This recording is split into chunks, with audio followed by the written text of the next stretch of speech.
أعوذ بالله من الشيطان الرجيم.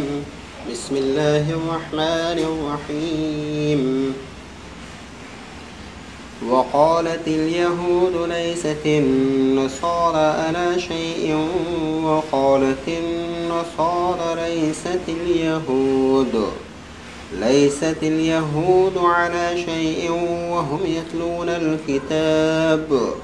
كذلك قال الذين لا يعلمون مثل قولهم. فالله يحكم بينهم يوم القيامة فيما كانوا فيه يختلفون. ومن أظلم ممن منع مساجد الله أن يذكر فيها اسمه وسعى في خرابها.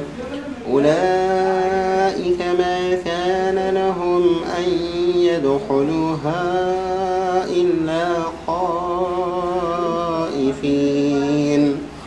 لهم في الدنيا خزي ولهم في الآخرة عذاب عظيم. ولله المشرق والمغرب فأينما تولوا فثم وجه الله إن الله واسع عليم. وقالوا اتخذ الله ولدا سبحانه بل له ما في السماوات والأرض كل له قانتون. بديع السماوات والأرض وإذا قضى أمرا فإنما يقول له كن فيكون. وقال الذين لا يعلمون لولا يكلمنا الله أو تأتينا آية.